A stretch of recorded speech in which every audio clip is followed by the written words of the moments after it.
আমরা যারা সামর্থ্য আছি আমরা তো সবাই কেনাকাটা করলাম, আমরা তো সবাই ভালো ভালো পোশাক পরিধান করলাম, কিন্তু আপনি তাকিয়ে দেখেন আপনার সমাজের ভিতরে, আপনার বাড়ির পাশে, আপনার গ্রামের ভিতরে এমনও মানুষ আছে এখন পর্যন্ত ঈদের জামা কিনতে পারে না। এমনও মানুষ আছে এখন পর্যন্ত ঈদের পোশাক পরিধান করবে, সেই পোশাকগুলো কিনতে পারে নাই। আপনার বাড়ির পাশে, আপনার এলাকায়, আপনার প্রতিবেশীর ভিতরে এমন মানুষ আছে যারা এখন পর্যন্ত ছেলে মেয়েকে ঈদের জামা কাপড় কেনাকাটা করতে পারে না। ঠিক কিনা বলেন?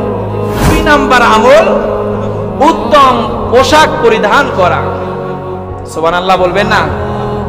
এখানে আরেকটি হৃদয় বিদারক ঘটনা আমি আপনাদের সামনে তুলতে চাই, বলতে চাই।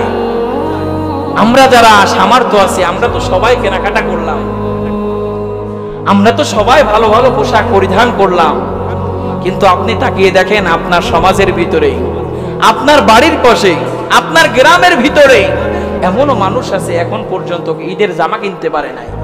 এমনও মানুষ আছে এখন পর্যন্ত ঈদের পোশাক পরিধান করবে, সেই পোশাকগুলো কিনতে পারে নাই। আপনার বাড়ির পাশে, আপনার এলাকায়, আপনার প্রতিবেশীর ভিতরে এমন মানুষ আছে যারা এখন পর্যন্ত ছেলে মেয়েকে ঈদের জামা কাপড় কেনাকাটা করতে পারে না। ঠিক কিনা বলেন? তাহলে আমরা কেমন মুসলিম, আমরা কেমন ঈদের আনন্দ করব? আমরা আনন্দিত হব আর আমার বাড়ির পাশের মানুষটা আনন্দ করতে পারবে না, ঈদের পোশাক পরতে পারবে না, এটা হতে পারে? এজন্য আমার ভাইয়েরা, আমাদের যাদের সামর্থ্য আছে, যাদের সামর্থ্য আছে তাদের কাছে আমি বলতে চাই, যেহেতু এই কথাগুলো আবার মিডিয়ার মাধ্যমে ছড়িয়ে যাবে, ইন্টারনেটে চলে যাবে, তাদেরকেও আমি বলতে চাই যাদের সামর্থ্য আছে একটা উদ্যোগ গ্রহণ করুন, এখনো সময় আছে, উদ্যোগ নেন। আমি আমার যুবকদেরকে বিশেষ করে বলতে চাই কথাগুলো, একটা উদ্যোগ নেন। যুবকরা এমন কিছু নাই যে করে দেখাতে পারে না। ঠিক কিনা বলেন? যুবকরা চাইলে সবকিছু করে দেখাতে পারে। এজন্য আমার যুবক ভাইদেরকে বলতেছি, উদ্যোগ নেন, আপনি দেন, আমি দিই, সবাই মিলে আমাদের সমাজের ভিতরে একটা লিস্ট করি কারা এখন পর্যন্ত ঈদের পোশাক কিনতে পারে নাই, কারা এখন পর্যন্ত ঈদের কেনাকাটা করতে পারে নাই, কারা এখন পর্যন্ত ঈদের বাজার করতে পারে নাই, তাদেরকে আমরা একটা উদ্যোগ নিয়ে লিস্ট করে তাদের কাছে আমরা ঈদের পোশাক এবং ঈদের সরঞ্জামগুলো আমরা পাঠিয়ে দেবো। ঠিক কিনা বলেন? পারবো তো? কথা বলছেন না, টাকা যাবে?